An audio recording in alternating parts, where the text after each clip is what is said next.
Bueno, muy buenos días con todos. Gracias por acompañarnos en este segundo día de la Semana del Carpintero. Iniciamos esta segunda charla con economía circular y cambio climático, una oportunidad para el desarrollo sostenible de la industria de la madera gracias a Peterson Control Union. Antes de comenzar con la presentación, les queremos comentar un poquito sobre el Cite Madera. Nosotros somos el Centro de Innovación Productiva y Transferencia Tecnológica de la Madera, un órgano técnico especializado en promover la innovación y competitividad en las MIPYMES del sector madera muebles. Contamos con diversos servicios para la mejora de la competitividad como capacitaciones, certificación de competencias laborales, asistencias técnicas, desarrollo de productos y prototipos, laboratorio de productos terminados y análisis anatómico.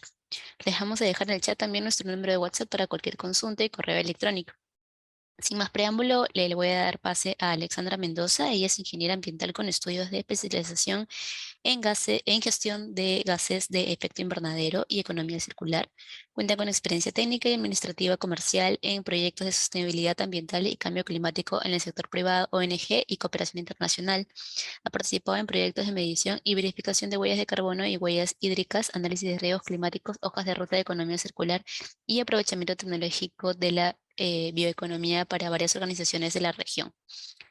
También tenemos con nosotros Alfonso Córdoba. Él es ingeniero ambiental con maestría en gestión ambiental, experto en mitigación del cambio climático con más de 3 años de experiencia en el desarrollo de inventarios de gases de efecto invernadero a nivel países, ciudades, organización, productos y eventos. Además, tiene más de 5 años de experiencia y conocimiento en la medición, reporte y verificación de proyectos de reducción de emisión del GI. En Control Union ha realizado la verificación como revisor crítico de instituciones financieras, industriales, académicas, entre otras. Y desde Peterson viene trabajando en el desarrollo de servicios en gestión climática, sostenibilidad en general. Bueno, sin más preámbulo, buenos días Alexandra, muchas gracias por acompañarnos y te doy el pase para el inicio de la presentación. Hola, buenos días. Muchas gracias por el pase. Como mencionaron, formo parte del área de servicios ambientales del grupo Peterson and Control Union. En esta oportunidad vamos a presentar nuestra presentación, nuestra titulada Economía Circular y Cambio Climático, una oportunidad para el desarrollo sostenible de la industria maderera. También quisiera agradecer en primer lugar a la invitación de Cite Madera para dar esta charla en la Semana del Carpintero. Quisiera comenzar un poco explicando quiénes somos. Nosotros somos el grupo Peterson and Control Union, que formamos parte de una empresa holandesa em, con más de 100 años de operación en el campo de la logística, la calidad, la certificación y la gestión de riesgos. Estamos presentes en los 5 continentes con oficinas en más de 80 países. Atendemos a toda la cadena de suministro, brindando servicios en torno a la sostenibilidad y también en diferentes rubros, ¿no? Tanto en la industria de alimentos como energía, silvicultura, textiles, entre otros rubros. Los servicios que ofrecemos, nosotros ofrecemos servicios como de consultoría, brindando servicios de sostenibilidad, y formamos parte de un equipo de expertos en temas ambientales, finanzas sostenibles y abastecimiento responsable. Uno de los principales servicios que ofrecemos son la gestión del cambio climático, las finanzas sostenibles, el mapeo de la cadena de suministro, agricultura regenerativa, informes de sostenibilidad, estrategia ESG y soluciones a medida dependiendo de la necesidad de nuestros clientes. Por el lado de las certificaciones, nosotros llevamos a cabo inspecciones, verificaciones y certificaciones independientes. Tenemos más de 100 programas de certificación. En la imagen pueden ver las principales certificaciones que nosotros damos como organismo de verificación y certificación. Y bueno, quería comenzar mi presentación explicando un poco el concepto. Yo sé que muchos lo conocen, sin embargo, siempre es bueno recalcar, ¿no? ¿Qué es la economía circular? Es un modelo económico, restaurativo y regenerativo por diseño, ¿no? Que busca que los materiales que hayan sido procesados puedan ser recuperados y reutilizados, protegiendo así los recursos naturales de la explotación. Un tema que es particularmente importante para América Latina, ya que somos uno de los países, ¿no?, más vulnerables a los desafíos climáticos que hoy día vivimos. Se basa en 3 principios. El primero es eliminar los residuos y la contaminación desde el diseño. Eso quiere decir que los productos sean diseñados de tal forma de que al final de su vida útil, pues no se generen los residuos, sino que estos subproductos o estos materiales secundarios se puedan reutilizar, ¿no?, en un ciclo continuo. El segundo principio es circular los productos y materiales, ¿no? Esto, como les mencioné, tanto sean materiales como de diferentes tipos, como los flujos de energía, los flujos de agua. Y el tercer principio es regenerar la naturaleza. La economía lineal. ¿Qué es la economía lineal? Pues es la economía en la que actualmente nosotros desarrollamos nuestros diferentes tipos de productos. Es una economía en donde se extrae, se fabrica, se utiliza y se desecha. Así que esta economía, obviamente, como sabemos, ya alcanzó sus límites. Los recursos naturales no son infinitos, especialmente si no conllevan una gestión sostenible de los mismos. Por lo tanto, ya es necesario que haya un cambio de paradigma al momento de producir los bienes y servicios, ¿no? La economía lineal se enfoca en que se extraiga mucho, se fabrique mucho y se consuma mucho, y pues esto alcanza ya los límites planetarios de nuestro planeta. ¿Qué es la economía circular? Pues acá la economía circular, básicamente, si pueden observar la diferencia con la anterior diapositiva, el símbolo de extraer, pues aquí se ha reducido su color. ¿Por qué? Porque ahora no se extrae como en una economía lineal. O sea, los materiales que uno utiliza para fabricar los diferentes productos, dependiendo de su industria, son reutilizados de la forma que ya no se desechan como lo hace la economía lineal. Y por lo tanto, el nivel de extracción de los recursos naturales disminuye. Y también eso obviamente disminuye y abarata también costos de producción y abastecimiento, ¿no?, de las materias primas. En la economía circular se fabrica las piezas, se disminuye la extracción, se fabrica, pero acá la diferencia es que existen diferentes ciclos, ¿no?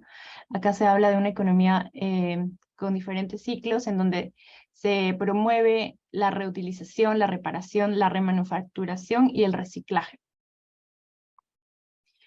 El diagrama de mariposa aquí de la economía circular. Muchos habrán escuchado de este diagrama. Es un diagrama propuesto por la Fundación Ellen MacArthur, una de las fundaciones que más está avanzando en estos temas y apoyando a diferentes organizaciones en el mundo. Y acá quería centrarme en recalcar que existen 2 tipos de materia, ¿no?, según este diagrama. Sería el material biológico y el material técnico. La industria forestal, por ser un recurso natural, es tanto material biológico, pero también es material técnico, porque también utilizan otros tipos de insumos que no son necesariamente renovables, ¿no?, como los metales, los plásticos, entre otros productos. Aquí explica lo mismo que el anterior gráfico, en donde la idea es que se disminuya los residuos que lleguen a los vertederos, y en vez de eso, pues se promueva la revalorización de los recursos biológicos y la reutilización, restauración y mantenimiento de los recursos técnicos. Y en última instancia, obviamente, acá tenemos el reciclaje, ¿no?, donde en sí forma parte de la economía circular, pero no hay que confundir que economía circular no es reciclaje, porque antes del reciclaje hay muchas opciones para poder revalorizar y reutilizar muchos productos. Los beneficios de implementar una economía circular. Implementar una economía circular en su modelo de negocio puede conllevar a muchos beneficios, tanto económicos como sociales y ambientales. Por ejemplo, uno de los beneficios más importantes es la reducción de los costos de producción y obtención de insumos. Otro beneficio es que mejora la resiliencia de las organizaciones.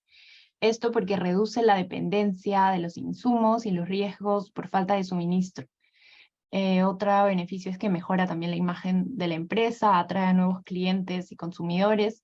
Esto debido también al cambio del comportamiento del consumidor, especialmente de las nuevas generaciones que están optando por consumir más responsablemente. También promueve la innovación y la competitividad, creando nuevos mercados, diseñando nuevos productos y servicios. Reduce también los impactos ambientales en todo el ciclo de vida de los productos, incluyendo la reducción de la huella de carbono, y contribuye a múltiples objetivos de desarrollo sostenible. Como pueden ver en la imagen, los principales son el tema de la gestión sostenible del agua, ahorro energético, combate al cambio climático, también producción responsable, entre otros. Ahora, la economía circular en la industria maderera. Aquí yo quería explicarle un poco por qué la economía circular es importante implementar en esta industria, ¿no? Y sucede que la economía circular, en la economía circular la madera es una materia prima por excelencia, ya que cumple con muchos de los requisitos necesarios para impulsar una industria sostenible. Uno de ellos es que es renovable, y ya que la madera es un recurso renovable siempre que provenga de una gestión sostenible de los bosques, se puede decir que es infinito, o sea, su ciclo de vida se puede renovar continuamente, y no se puede, no se puede, o sea, su ciclo de vida, mejor dicho, es renovable, y con la deforestación, si es que se mantiene una gestión sostenible de los bosques, pues es muy probable que el recurso se mantenga, ¿no?, en el tiempo. Es natural porque es un material natural que es biodegradable, es fácilmente reutilizable y reciclable. Es duradero, ya que la madera tiene un ciclo de vida infinito. Se puede reutilizar de manera eficiente y mantiene sus características durante un largo periodo del tiempo. Utiliza menos energía en comparación a otros productos como el cemento, el plástico, ya que para su producción, fabricación requiere un menor consumo energético, y también combate el cambio climático, ya que la madera fija el dióxido de carbono durante su crecimiento y actúa como un almacenador de este dióxido de carbono, que es el principal gas que causa el cambio climático. Además, tiene propiedades especiales, es un buen aislante térmico y acústico, y además regula la humedad. Es importante también recordar que más del 60% del territorio peruano está cubierto por bosques, es decir, unos 78 millones de hectáreas aproximadamente, por lo que es un recurso muy abundante en nuestro país.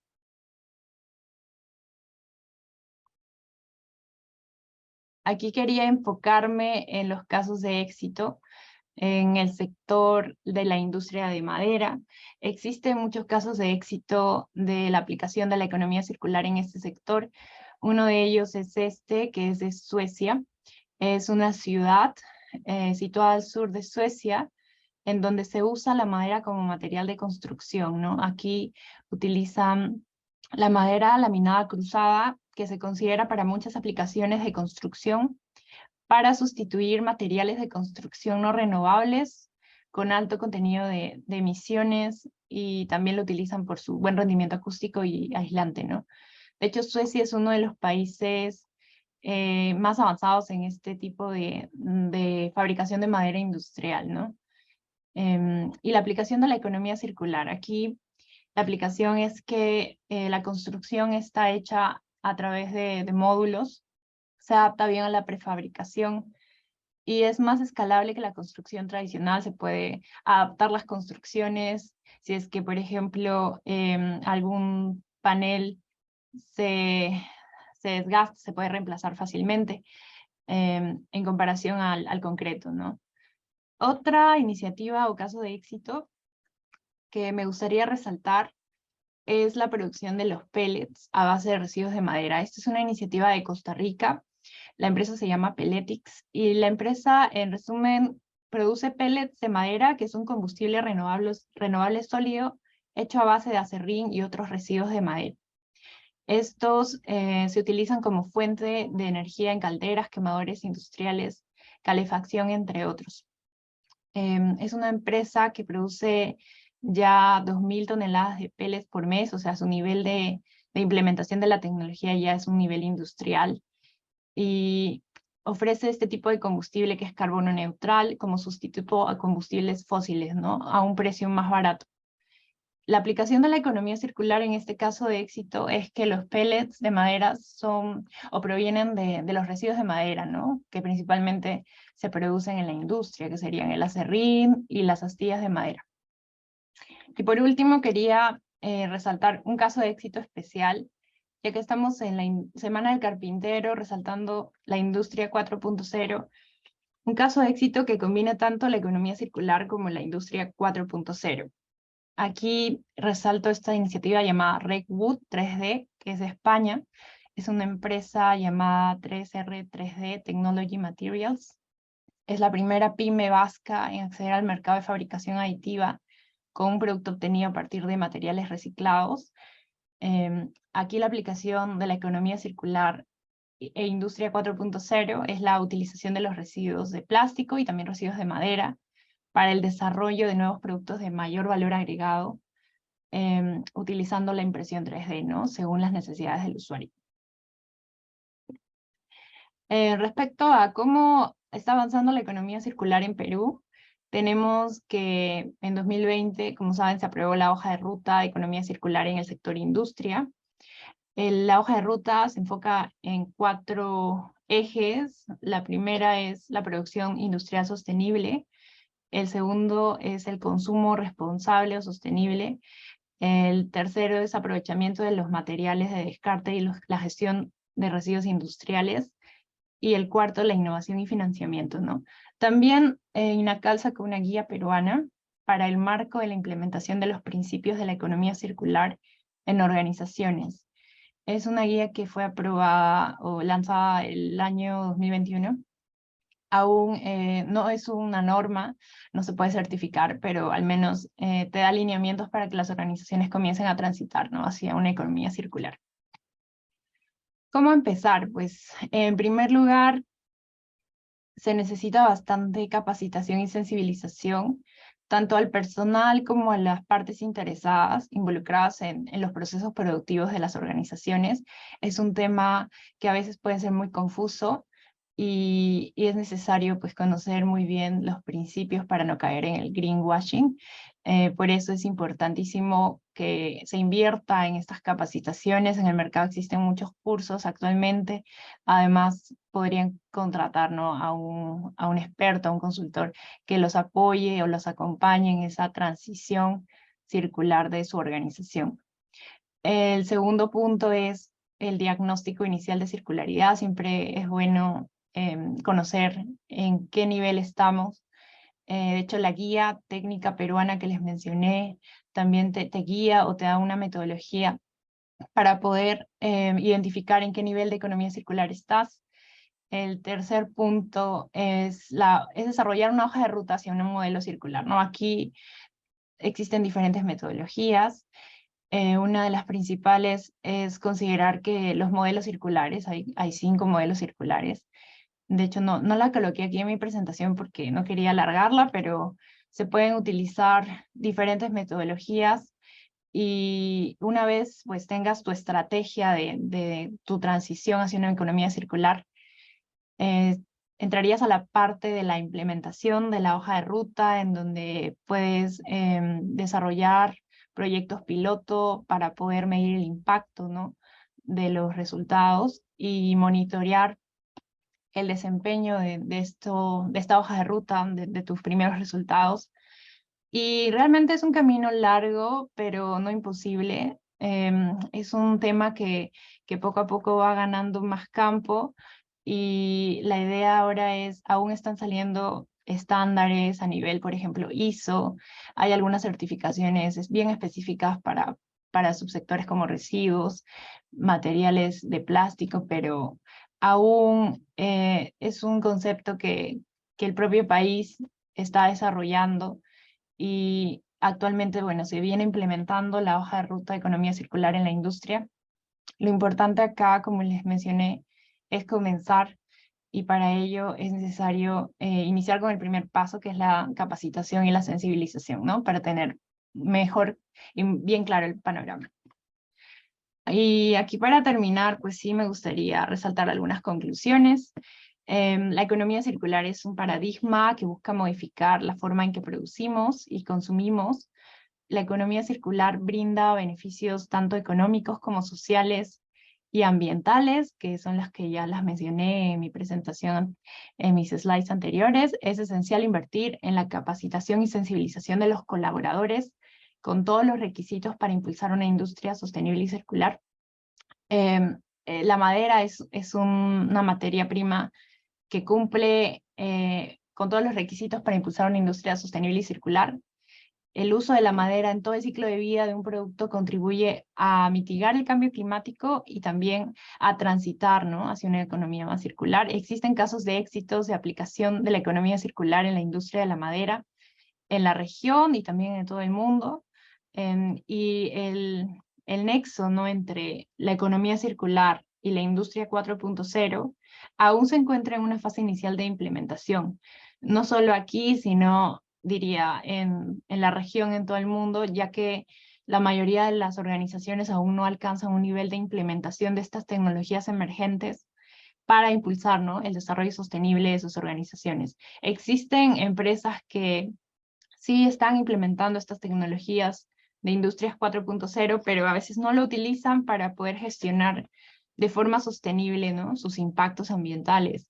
Aquí lo importante es hacer ese nexo que aún está en una fase y en un nivel muy inicial por ahora. Eso sería todo de mi parte. Quería ahora darle el pase a Alfonso. Espero que mi presentación haya sido clara y anime a más socios y empresas de Cite Madera a que apuesten para la implementación de la economía circular en sus organizaciones. Cualquier duda o consulta pueden contactarnos a los correos que se muestran en pantalla. Muchas gracias.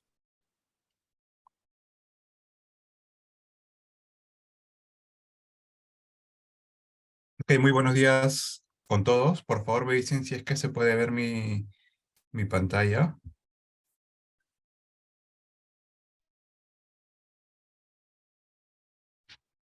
Hola Alfonso, sí, ya se puede ver Ya. tu presentación. Ok, perfecto, muchas gracias.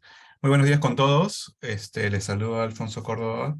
De mi parte vamos a ver ya la parte relacionada con todo lo que es cambio climático. Alexandra habló en su exposición mucho sobre la circularidad, la importancia y la relevancia, y sobre todo me gustó aclarar mucho el término de sostenibilidad. Esa es una palabra clave y es algo en lo que debemos tener siempre bastante consideración, en que todos los recursos que manejemos, madera u otros, siempre sea de la forma más sostenible posible. Entonces, yo les voy a hablar sobre cambio climático y también al finalizar cualquier pregunta, duda, me la hacen llegar. Bueno, ¿qué es el cambio climático? Eso seguramente ya han escuchado muchos. El cambio climático es un problema global pasa en todo el mundo y que está generando variaciones en el clima, variaciones que se le atribuyen a la actividad humana y no las variaciones normales que tiene el clima normalmente, ¿no? Este problema se da por una constante y creciente emisión de gases que son conocidos como gases de efecto invernadero y que se generan o se emiten por distintas actividades humanas. ¿Cuáles son las tendencias mundiales? Aquí solo voy a poner las tendencias de las emisiones de dióxido de carbono, que es el principal gas de efecto invernadero.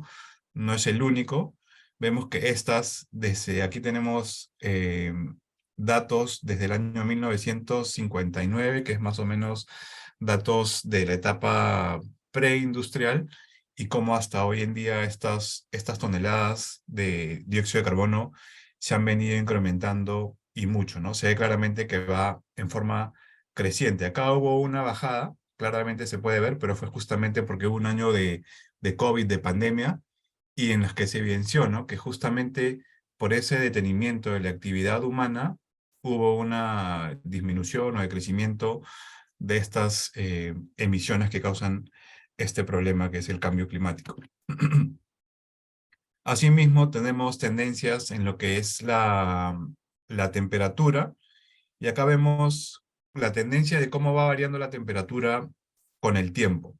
Entonces, hemos crecido a partir del año 1940, empiezan a haber variaciones de aumento en la temperatura, y a partir del año 1977, 78, 80, en adelante, comparado con los valores preindustriales, ya tenemos aumentos de temperatura que están cercanos a 1 grado centígrado de diferencia. ¿Qué quiere decir esto? Que debido a las actividades humanas y este problema que se llama cambio climático, estamos teniendo variaciones de temperatura que no hemos tenido antes y que está generando este problema. ¿Y por qué decimos que es un problema? Porque está generando distintos efectos a nivel mundial. Son muchos los efectos, pero tampoco quiero hablar, porque no tengo mucho tiempo, pero podemos ver claramente, ¿no? Cómo en el Perú cada vez padecemos más de problemas como inundaciones, algunas veces sequías, etcétera, y son efectos que cada vez son mayores, son más grandes y que tienen muy, pero muy grande impacto desde lo social, lo económico y también lo ambiental.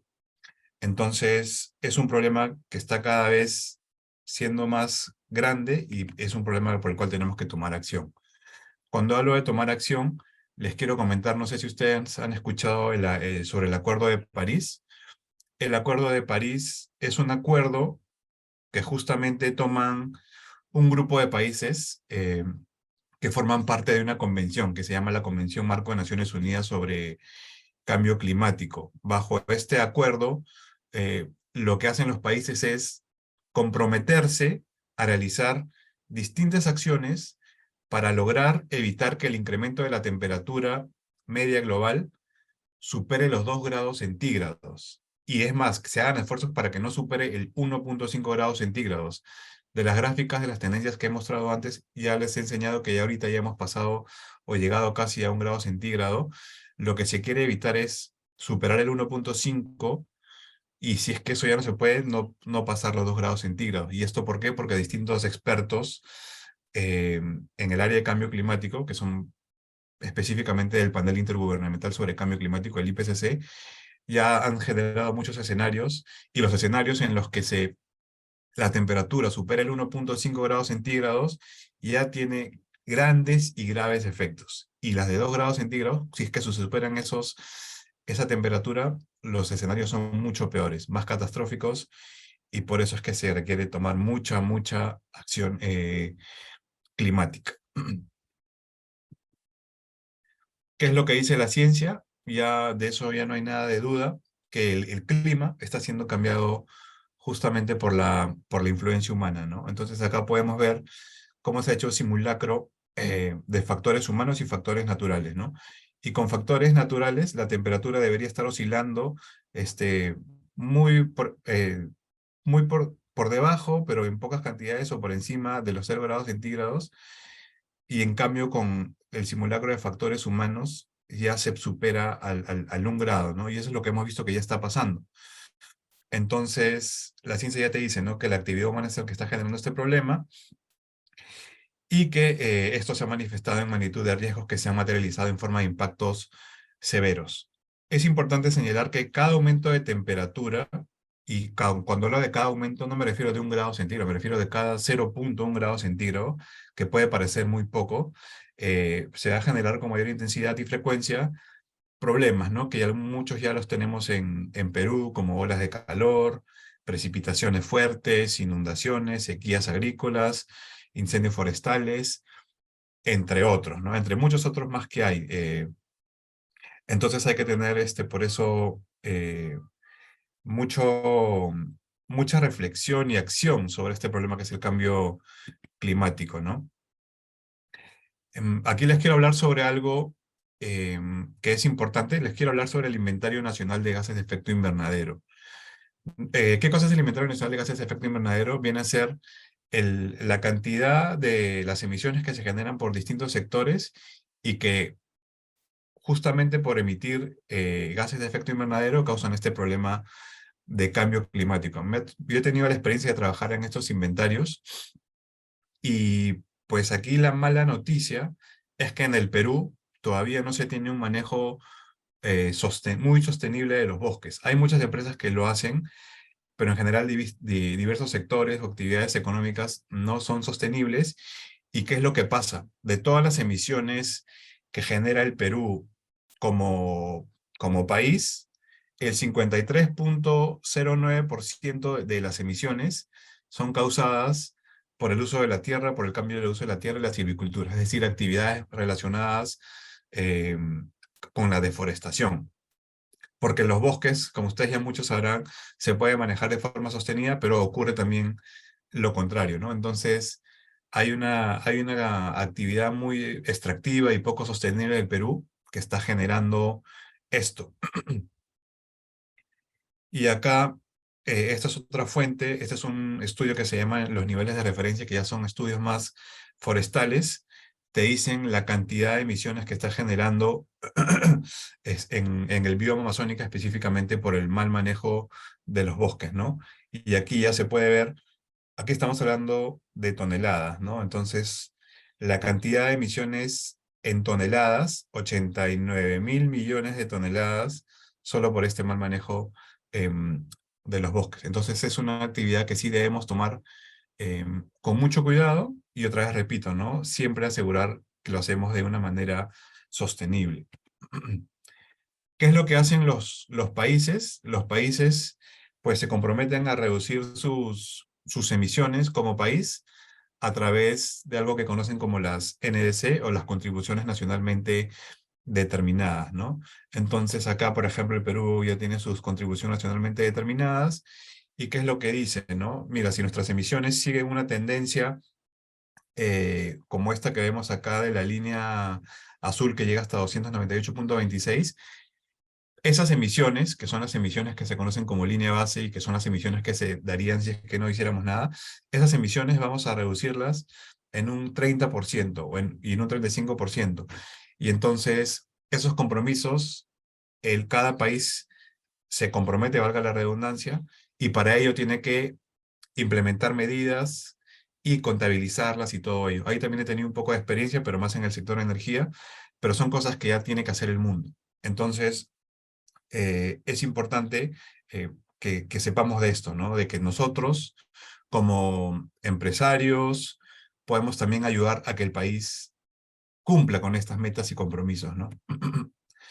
¿Y por qué comento eso? Justamente el Ministerio del Ambiente crea un programa que se llama el programa Huella de Carbono Perú. Seguramente muchos lo han escuchado, y este es un programa que lo que hace es buscar e invitar a los distintos sectores, instituciones en general, sean del sector privado, del sector público, etcétera, a que tomen acción climática.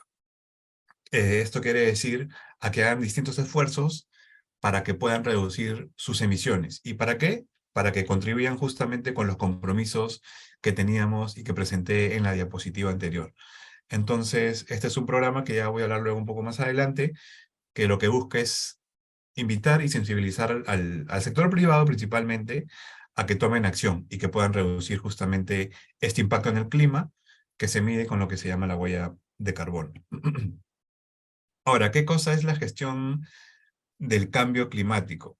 A mí me gusta siempre decir esta frase que es muy válida, ¿no? Que es: no se puede gestionar lo que no se mide. Entonces, la gestión del cambio climático es justamente poder actuar para poder reducir y mitigar tu impacto. Pero entonces, ¿cómo conozco mi impacto? Y ahí es justamente donde entra la palabra medición, ¿no? Para empezar mi gestión, tengo que primero saber medir y reconocer cuál es mi impacto. Entonces, como gestión del cambio climático hay distintas etapas. Primero está la medición, que ya voy a hablar más adelante, que es básicamente medir cuál es el impacto que tú tienes como organización en el clima. Eso lo hace uno propiamente, si está bien capacitado, bien leído, o también a través de consultoría se puede hacer. Luego viene una verificación. Una verificación consiste en la actividad de revisión de que esa medición y el reporte de resultados ha sido bien hecho. Luego, después de esto, lo que le corresponde hacer a una empresa es identificar medidas que puedan reducir el impacto que ya midió inicialmente, ¿no? Entonces, no solamente identificarlas, sino también implementarlas. Eso ya es parte ya, digamos, de la gestión que espera el mundo y la sociedad en general, ¿no? Porque ya hemos visto que es un problema muy grave, muy crítico, creciente, y entonces mientras más emisiones se generen, los problemas van a ser peores. Entonces, la reducción de emisiones es algo que todos, y yo me incluyo como sociedad, estamos esperando de todo tipo, de todos los sectores. Además de esto, también lo que se puede hacer es la compensación de emisiones de gases de efecto invernadero, que esto es la actividad en la cual tú puedes comprar créditos de carbono. Un crédito de carbono equivale a 1 tonelada de dióxido de carbono capturado o absorbido. Y esto se utiliza cuando, por ejemplo, tú como empresa has medido tu huella de carbono, has reducido parte de ella, pero hay parte que ya no puedes reducir. Entonces, esa parte que no puedes reducir, tú la compensas a través de créditos de carbono. Estos son proyectos que capturan o reducen emisiones, que pueden ser proyectos, por ejemplo, de energías renovables, porque ya no queman combustibles para producir electricidad, sino aprovechan un recurso natural renovable como es el sol o el viento, o también el manejo de los bosques, ¿no? Aquí los bosques juegan un papel muy importante, porque los bosques, hay muchas zonas que han sido de repente por ahí degradadas o abandonadas y que se pueden regenerar. Entonces, en zonas donde crecen nuevos bosques, ahí hay una captura de carbono que es grande. Entonces, esos proyectos también pueden generar créditos de carbono y pueden ayudar en parte a la gestión de una organización en reducir sus emisiones, ¿no? Bueno, luego tenemos establecimiento de metas. Es bueno que las empresas apunten en el corto, mediano y largo plazo a reducir todas sus emisiones y luego a tener liderazgo climático. Y liderazgo climático es, más allá de eso, también ser un actor clave en esta gestión, es decir, vender productos que sean ya libres de emisiones en parte de sus procesos, sensibilizar internamente a todo el equipo de la empresa, trabajar de mano con el gobierno y vender hacia la sociedad una idea de solución y no de problema.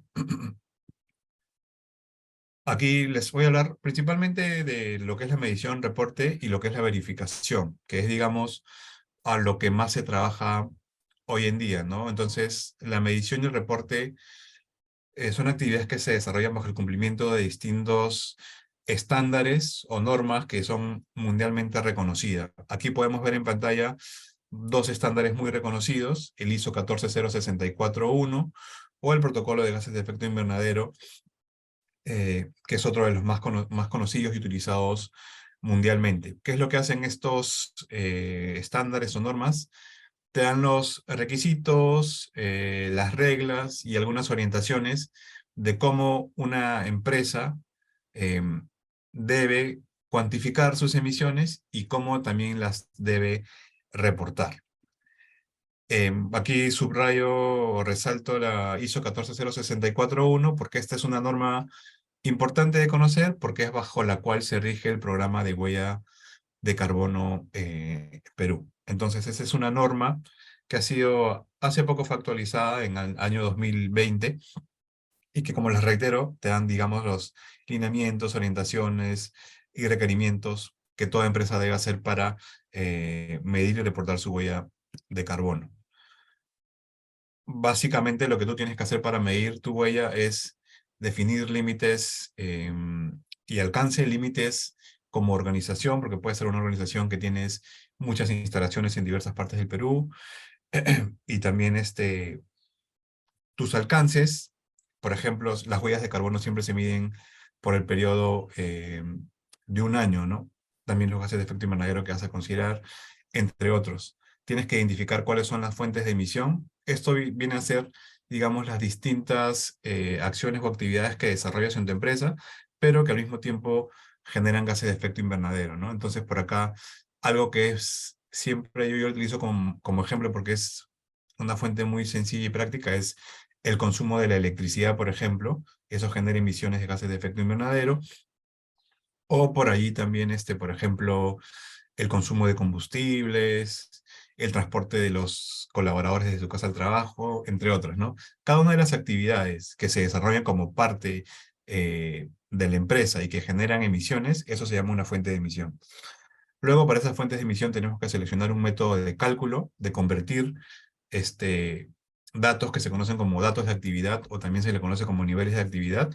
Por ejemplo, ¿no? Si te digo, oye, como empresa he consumido 1800 megavatios en un año, ok, entonces ese es un dato de actividad y tengo que tener un método de cálculo que me permita convertir ese dato de actividad en emisiones.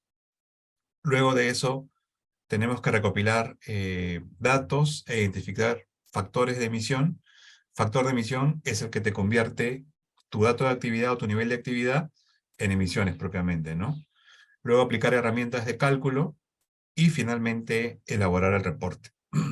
Esto en realidad es mucho más amplio, acá lo estoy haciendo de manera resumida, pero digamos que estos son los pasos a seguir, la secuencia de pasos a seguir para hacer una buena elaboración de un cálculo y un buen reporte.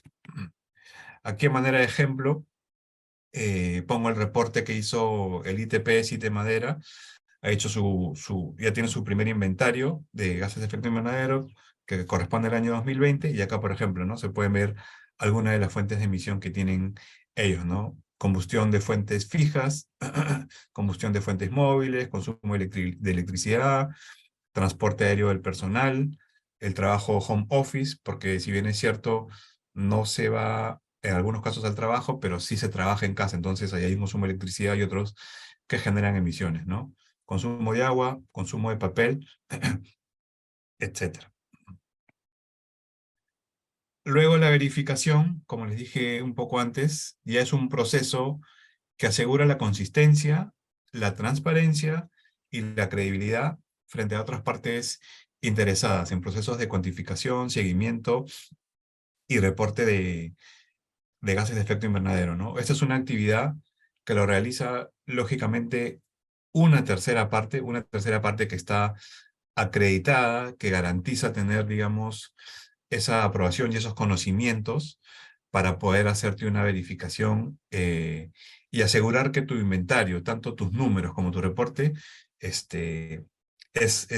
correcto. Entonces, esto lo hacen, como les digo, tercera partes y se basan principalmente en la norma ISO 14064 parte 3, que ya son la norma de la ISO que te da las especificaciones para validación y verificación de gases de efecto invernadero.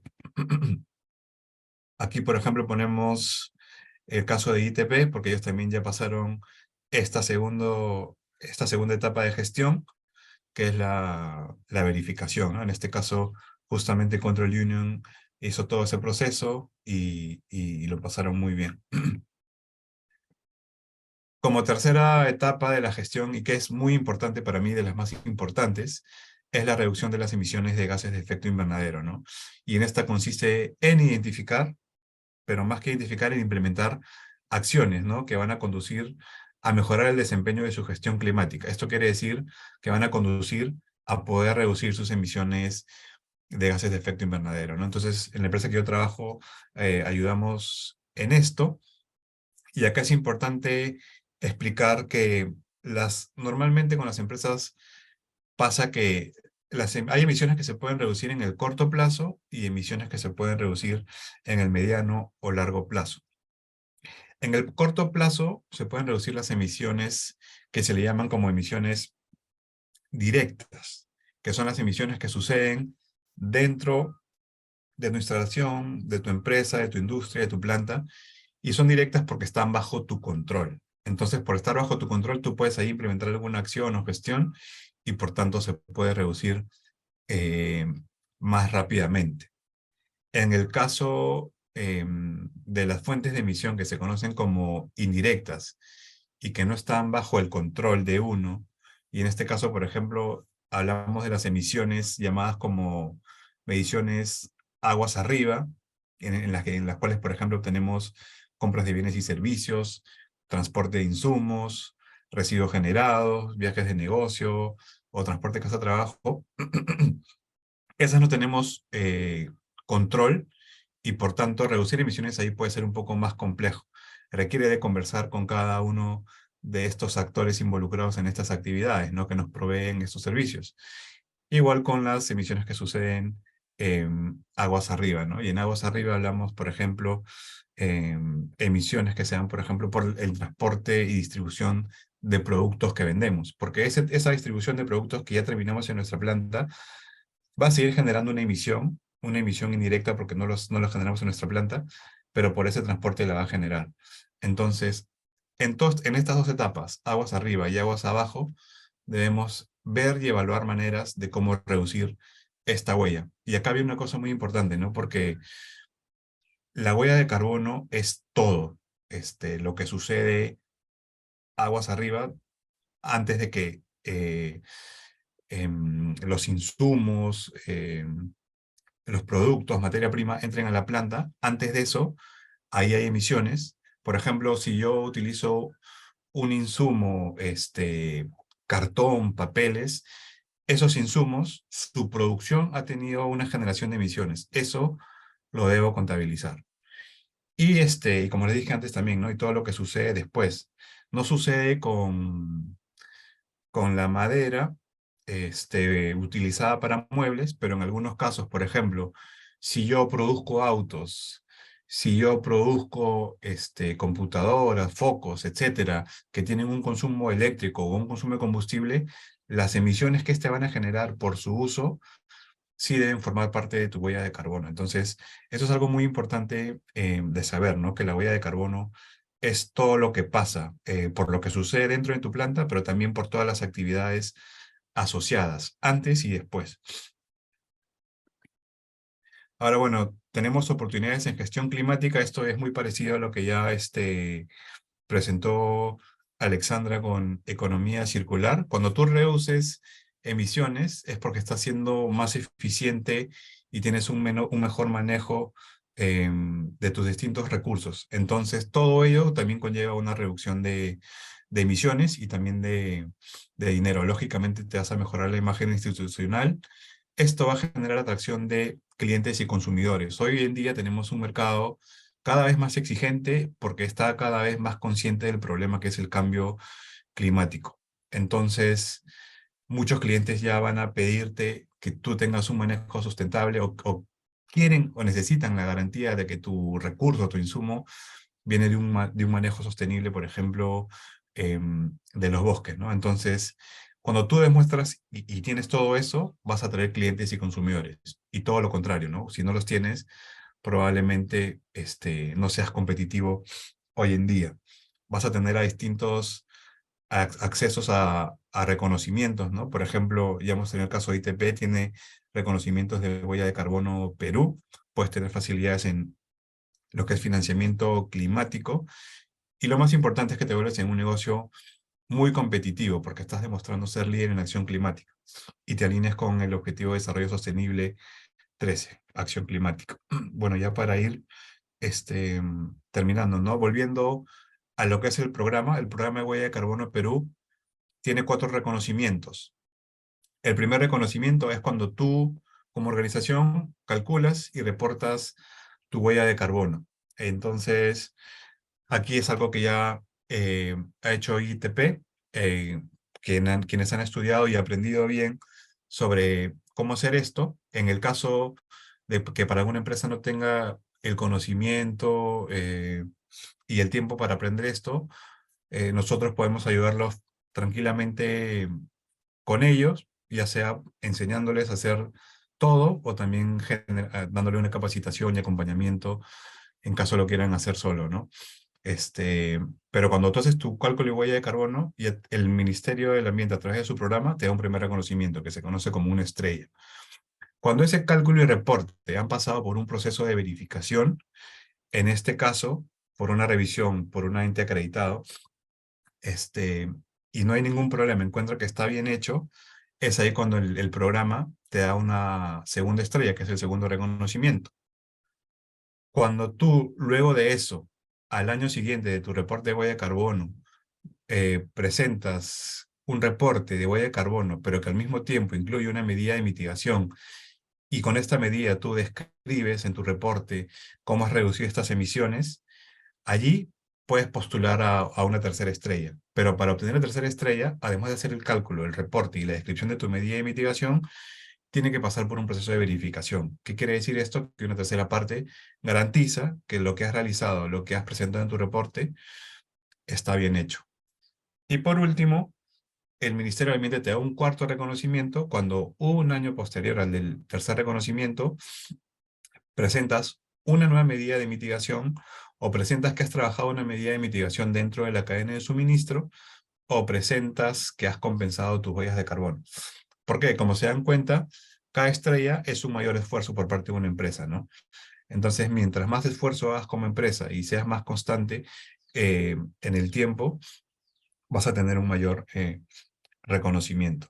Cuando tú haces esto, hace poco el Ministerio del Ambiente hizo un reporte que se llama Reporte Bienal Actualizado, que es un reporte que hacen los países que tienen estas NDC o compromisos nacionalmente determinados. En estos presentan cuánto va reduciendo. Y aquí, en esta publicación que sale al mundo, que sale a las Naciones Unidas, también el Ministerio del Ambiente pone a todas las empresas que forman parte del programa, ¿no? Entonces también es algo bueno, ¿no? Porque es una buena vitrina a nivel mundial como organización. Ahora ya para ir terminando, ¿qué es lo que debe hacer el sector maderero, ¿no? Entonces cuando se extrae el recurso, la madera, hay dos opciones, ¿no? El manejo insostenible y el manejo sostenible. El manejo insostenible te deja un bosque con un suelo infértil donde ya no va a crecer, y el otro lado es volver a plantar y asegurar el crecimiento de los árboles, ¿no? Entonces debemos siempre optar por el manejo sostenible de los bosques. Ya vimos el inventario nacional, cuando hay un manejo que no es sostenible, aquí se generan emisiones. En cambio, cuando es un manejo sostenible, no hay emisiones. Y algo que también debemos tener en consideración es que existen ya productos certificados, ¿no? Que garantizan un manejo sostenible de bosques, ¿no? Entonces, aquí hay dos certificaciones que, por ejemplo, se manejan mucho en el mundo, que son el FSC y el PEFC. Entonces, con estos sellos, con estas certificaciones, tú garantizas que los productos vienen de un manejo sostenible de bosques, ¿no? Y eso también es muy importante, ¿no? A mí personalmente, por ejemplo, cuando hago las compras de los útiles escolares de mi hijo, cuando voy a comprar papeles Bond, siempre apunto que tengan esto, ¿no? O algún material reciclado, u cosas así. Entonces, eso también te vuelve muy competitivo y atractivo en el mercado, ¿no? Ese tipo de certificaciones, y que también en eso puedan ayudarlos en obtener estos a Control Union. Y a tenerse en cuenta ya para ir terminando, ¿no? Acá tengo algunos bullets. El primero es uno de los más importantes, ¿no? Las empresas deben existir para generar un mundo mejor, porque existe un grave y creciente problema, ¿no? Entonces, hoy en día la sociedad, el mercado, los clientes, consumidores, van a ir por las empresas que existen para resolver el problema, y no van a ir por las empresas que están aumentando o creando problemas. Entonces, es por eso muy importante la palabra sostenibilidad, ¿no? Siempre tener en cuenta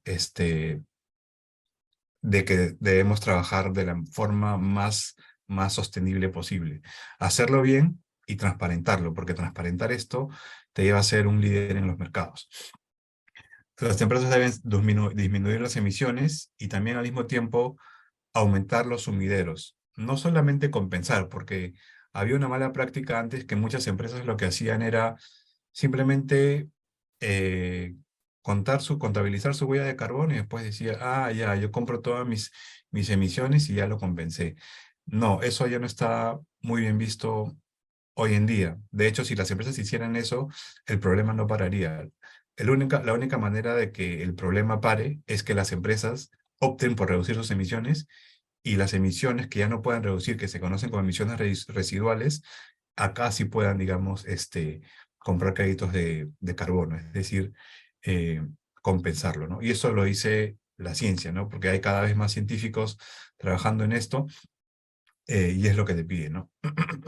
Hace poco algunos clientes que ya apuntan a hacer net zero. Net zero significa a que una empresa ya tiene un compromiso de que en el año 2050 sus emisiones van a ser cero. Entonces, una empresa nos dijo, ¿no? Quisiéramos que por favor nos contabilice cuánto carbono podemos capturar si en las plantaciones, en las hectáreas que tienen nuestros agrícolas que trabajan con el cacao, destinamos un 20% para plantar árboles, y que al final ya han hecho los cálculos y llegamos a 1 millón de árboles. Entonces, ¿por qué hacen esto? Porque ellos están conscientes de que generan emisiones por sus procesos productivos, pero al mismo tiempo con esta plantación de 1 millón de árboles, con el tiempo van a ir capturando, capturando, capturando, y con eso van a ir reduciendo sus emisiones.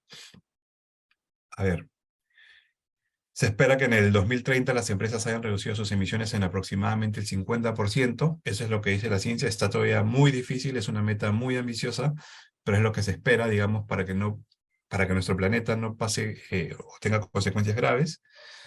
Algunas de las mayores exigencias la tienen las empresas exportadoras.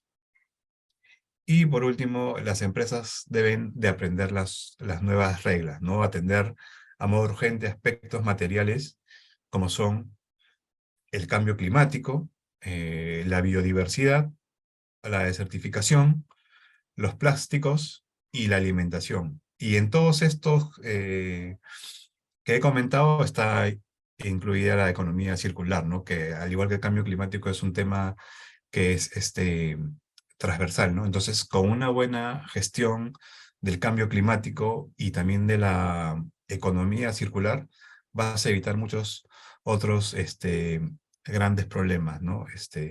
Hoy en día, y saliendo un poco del tema, pero también es importante tomar conciencia, es el trabajo con los plásticos, ¿no? Porque se encuentran grandes cantidades de plásticos en los océanos, en distintos ecosistemas, y es algo que también está causando mucho impacto.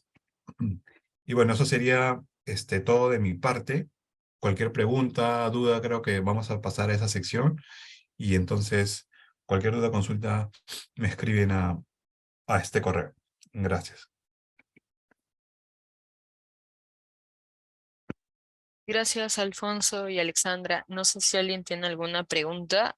Me parece que hay en el chat. A ver, déjame revisarlo. Ujú. Nos comenta Milagros Torres, ¿qué pasa si las emisiones de GI aumentan a causa del aumento del personal de mi organización? ¿Qué alternativa se podría tomar para reducir mis emisiones? Ok, ok.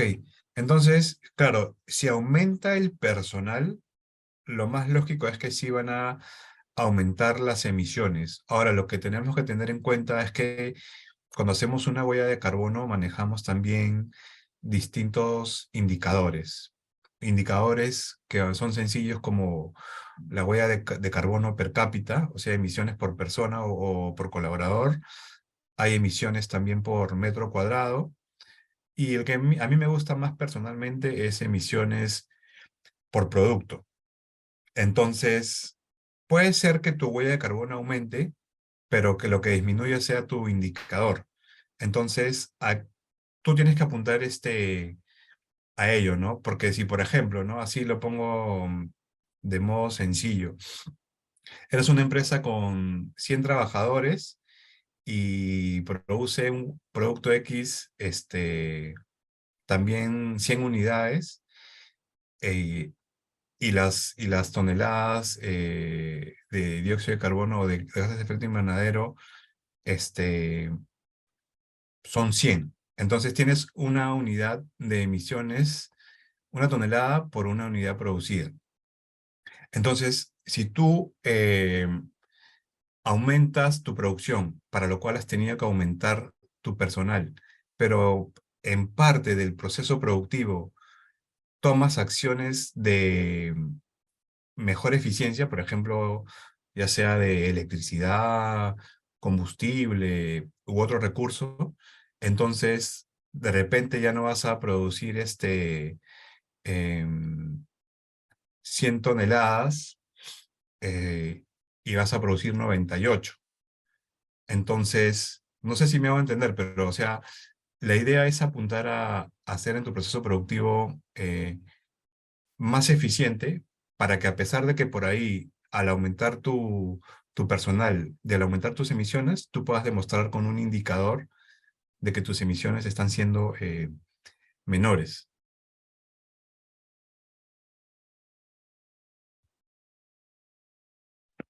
Ok, gracias, Alfonso. También hay otra pregunta. ¿Hay una certificación para la huella hídrica?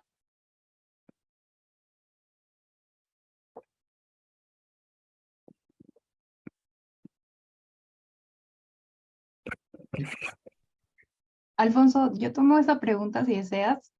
De parte de Control Union ofrecemos el servicio de verificación de huella hídrica. Y esto, existen diferentes metodologías, ¿no? Para medir la huella hídrica, así como la huella de carbono.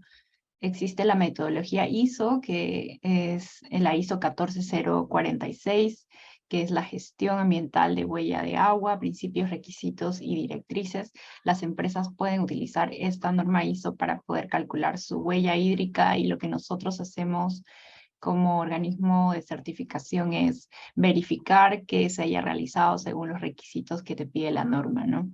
También existen otras normas, la norma de Water Footprint Network, que también es una metodología utilizada para calcular. Dependiendo de la metodología utilizada, nosotros lo que hacemos es verificar que se haya realizado según las directrices del estándar, ¿no? Y bueno, la organización puede obtener su logo, ¿no? De Control Union, de que la huella hídrica o huella de agua ha sido verificada. Ok, gracias, Alexandra. Tenemos otra pregunta. ¿Qué herramientas o métodos se usan para plantear una estrategia de economía circular? Disculpen. Sí, diferentes estrategias existen, como mencioné en la presentación. Una de las estrategias es utilizar como base el uso de los modelos de negocios circulares, ¿no? Se habla bastante de que existen 5 tipos de modelos de negocio circular. El primero es la extensión de la vida útil, que es básicamente diseñar un producto de tal forma de que no solamente cuando llegue a su etapa de vida de consumo se deseche, sino que permita recuperar las diferentes partes del producto y se puedan restituir, reemplazar, reparar y reciclar, ¿no? De forma sencilla. El segundo tipo de modelo circular es una plataforma de intercambio. Acá básicamente el ejemplo que les podría dar es que existen a veces organizaciones o inclusive un conjunto de empresas se juntan y implementan una plataforma digital, por ejemplo, para poder mapear y recuperar residuos de madera para poder utilizarlos en su producción. De tal forma de que acá se hace bastante énfasis en que la economía circular no es una iniciativa de una sola empresa, ¿no? O una organización. La economía circular no puede existir sin colaboración de todos los actores. Por eso es que existen empresas que se enfocan en este modelo, en donde su modelo básicamente es poder permitir la interacción de diferentes actores para que los residuos y los materiales puedan recircular más fácilmente. El tercer modelo es el producto como servicio. Aquí el ejemplo más conocido es Spotify, que ya no vas y compras, ¿no? Por tu CD de música, sino que contratas un servicio streaming y puedes escuchar la música de forma online sin necesidad de comprar un producto que para fabricarlo ha necesitado pues mucho material, muchos recursos en comparación a un producto que se ofrece como un servicio. El cuarto es la valorización de los residuos. Aquí, bueno, existen muchos ejemplos. Es el modelo circular, creo que con más avances, en donde se revaloriza los residuos de las industrias de diferentes maneras, ¿no? Para producir, el ejemplo que coloqué, para producir pellets, que es un combustible, para producir otros productos, entre otros ejemplos, ¿no? Y el quinto es suministros circulares, que básicamente es reutilizar todos los materiales en tu producción, ya sean materiales como madera, plástico, entre otros, pero también reutilizar el material energético y también la energía, de tal manera que puedas hacer tu proceso más eficiente en el uso de los recursos. Otras metodologías que también puedo citar es el marco Resolve, que es una tecnología, bueno, una metodología proporcionado por la Fundación Ellen MacArthur y la consultora McKinsey, en donde básicamente se busca poder restituir los productos, optimizar los recursos, intercambiar estos materiales, promueve la sinergia entre organizaciones y al mismo tiempo regenera, ¿no? Regenera el sistema natural.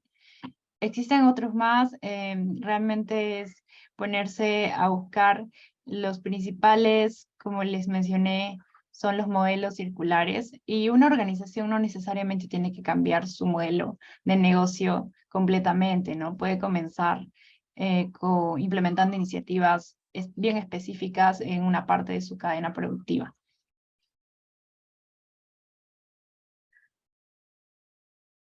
Gracias, Alexandra. Hay unas dos últimas preguntas. ¿Existe data de cuáles son las industrias más contaminantes en el Perú? Bueno, esa es una pregunta un poco difícil porque dentro de la industria hay muchas compañías, empresas, entonces otra vuelta viene la palabra sostenible, ¿no? Mientras las empresas hagan esfuerzos de sostenibilidad, no contaminan o contaminan muy poco, pero dentro de ese mismo sector pueden haber las que no trabajan mucho en sostenibilidad y, por ejemplo, ¿no? La minería informal sobre todo tiene mucho impacto, mucha contaminación. Ahora que estamos hablando de cambio climático, cuando hablamos de contaminantes, pues hay que dividir en dos, porque hay contaminantes que afectan ecosistemas, como cuerpos de agua, suelos y la salud humana, y también tenemos los contaminantes como gases de efecto invernadero, que no afectan así directamente la salud humana, pero sí generan este problema de cambio climático. Entonces, por ejemplo, hay las industrias que no son sostenibles y que, por ejemplo, queman muchos combustibles, estas son contaminantes, y ahí, por ejemplo, tenemos las industrias productoras de combustibles fósiles, ¿no? El combustible fósil en sí eh, genera mucha contaminación, tanto al cambio climático y a la salud, y es por eso que hoy día se habla mucho, seguramente ustedes han escuchado ya el tema del hidrógeno, la electromovilidad, vehículos eléctricos. Esto es uno de los principales causantes de este problema. Ahora, actividades son muchas, como te digo, depende mucho eh, qué tan sostenible seas o no con ellas, ¿no? Ok, gracias, Alfonso. Ahí tenemos dos preguntas que están relacionadas. ¿Las instalaciones de paneles solares serían una alternativa para reducir las emisiones GEI? Y aparte, nos preguntan, ¿qué pasaría si un país no se compromete a reducir sus emisiones? Ok, cuando tú instalas paneles solares, sí, efectivamente vas a reducir tu huella de carbono por específicamente las emisiones que tú estás generando por consumir electricidad, porque la electricidad, y hablo del caso de Perú, se genera por una serie de distintas industrias, ¿no? Están las industrias o plantas hidroeléctricas, están las plantas termoeléctricas y están las plantas de generación con renovable. Entonces, esa parte que genera con termoeléctricas quiere decir que aprovechan calor generado por combustibles fósiles, generan emisiones. Y a nuestro sistema eléctrico, casi el 40 o 45% de la electricidad se genera por estas fuentes que generan emisiones. Entonces, esas emisiones van y se generan por la electricidad que consumimos. Si nosotros dejamos de consumir esa electricidad que llega del sistema eléctrico y la reemplazamos totalmente o en parte por esta electricidad que generamos con paneles solares, que es una fuente que no quema ningún combustible, lógicamente sí vamos a reducir nuestras emisiones. Lo que hay que tener aquí bien en claro, que es algo que muchos no hacen o no consideran, pero es algo que realmente debería considerarse en una huella de carbono, es que vamos a tener una fuente de emisión que es nueva, que es la producción de esos paneles solares, porque esos paneles solares, su producción y su transporte ha generado una emisión. Entonces, ahora, claro, me pueden decir, pero entonces si eso lo voy a contar, no voy a reducir. Y la respuesta es, al final, con el tiempo, sí vas a terminar reduciendo. A lo que voy es que hay que hacer una huella de carbono como se debe, completa, y contabilizar todo el impacto que se genera, como dije, ¿no? Aguas arriba y aguas abajo. Eso por un lado. Y la otra pregunta es, ¿qué pasaría si un país no se compromete a reducir sus emisiones de GI? Bueno, eso de la reducción de emisiones es relativo. Primero, todos los países que forman parte de la Convención Marco de Naciones Unidas sobre Cambio Climático, como es el Perú, tienen que comprometerse, porque si no, se tiene que salir de la convención. Ahora, si es un país que no está fuera de la convención, puede no hacerlo. En otros países, como les digo, cada país tiene su historia. En otros países hay leyes, hay regulaciones que incluso sancionan y dan permisos, ¿no? O sea, te pueden decir en un país, si tú eres una empresa del sector cemento, el sector minería o sector plásticos, por dar ejemplo, tú no puedes emitir más de 1.000 toneladas por año. Y por cada tonelada que tú te excedas, vas a tener que pagar una multa de X dólares o euros o lo que fuera. Entonces, cada país tiene su historia. Lo que sí va a pasar es que si un país no se compromete a reducir sus emisiones, va a ser muy mal visto, este, tanto por sus pobladores como por los eh, países en general, ¿no? En sus relaciones, porque todo el mundo, casi todo el mundo está tomando acciones. Entonces, un país que no toma acciones le va a ir mal, porque siempre hay el tema de exportaciones, negociaciones entre países, y esto lo deja, mal, ¿no? Desde el punto de vista político, comercial y todo ello. A ver, ¿qué más? Ah, bueno, si existe benchmarking que permita visualizar la huella de carbono por rangos. Ahí sí no entiendo muy bien la pregunta. En el programa Huella de Carbono Perú, sí hay un link, si es que a eso se refiere, donde se puede ver las empresas que forman parte del programa y también la cantidad de beneficios, reconocimientos que han obtenido. Algunas publican sus reportes, ahí se podría obtener información de cuál es su huella de carbono, cuáles son sus emisiones, y se podrían tener datos, ya sea por empresas, por sectores, y eso. Si uno quiere hacer un benchmarking más como que específico, sí tomaría un poco de tiempo y sería bueno buscar en internet distintos reportes y eso. Pero yo personalmente no conozco, digamos, de una fuente que sea pública y que te dé estos datos para hacer este benchmarking, ¿no? Lo único que está abierto al público son estas estadísticas que te da el programa de huella de Carbono Perú, pero sí hay bastante buena información de todas maneras, pero igual hay que revisar bien uno por uno, ¿no? ¿Quién debe consignar la huella de carbono? ¿El productor o el consumidor?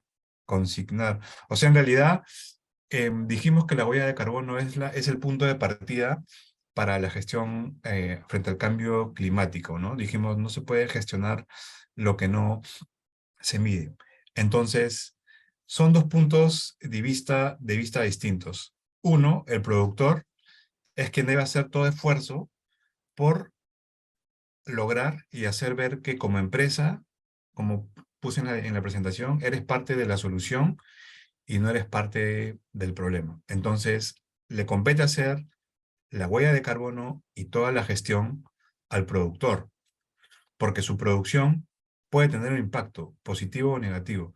Entonces, tiene que hacer esa huella el productor para identificar si por ahí está haciendo algo mal y tomar acción. desde el punto de vista del consumidor, y ahí estamos todos nosotros porque somos consumidores de X productos, de millones de productos distintos, ahí lo que nos toca es preguntar, conocer cuál es el impacto de cada uno de los productos que consumimos, ¿no? Porque van a haber algunos que tienen mucho impacto y nosotros al consumirlos estamos ayudando a que ese impacto se siga generando indirectamente.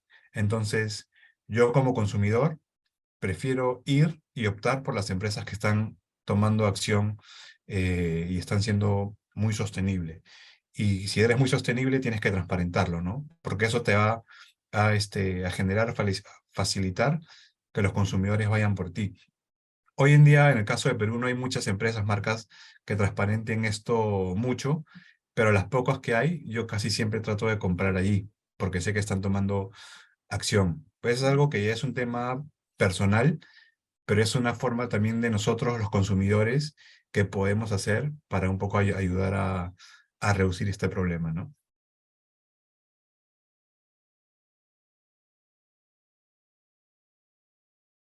Ok, gracias, Alfonso. Creo que es la última pregunta.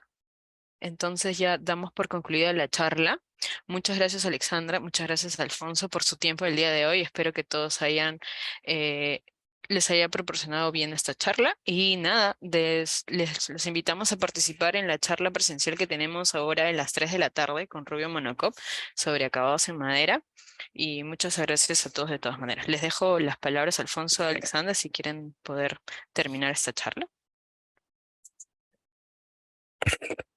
Bueno, no solamente agradecerles mucho por la invitación. Desde mi lado, sí quisiera pedirles a abordar con mayor importancia, relevancia y sensibilización el tema del cambio climático. Ya estamos viviendo hace pocos días con eventos bien feos en el clima, con inundaciones, con efectos muy graves, y entonces es un problema serio que hay que tener mucho cuidado, ¿no? Y si nosotros podemos actuar como personas, los invito a que sí, a que estudien, investiguen y vean todas las distintas maneras de eh, poder actuar en ello, ¿no?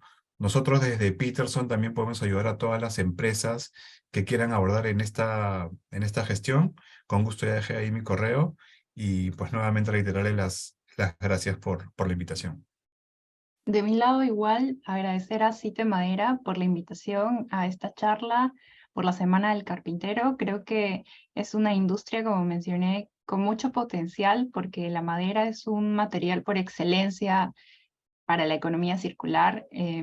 Espero que con mi presentación se animen más empresas a implementar este tipo de economía circular en sus organizaciones. Y cualquier consulta o duda también están los correos que compartimos junto con Alfonso.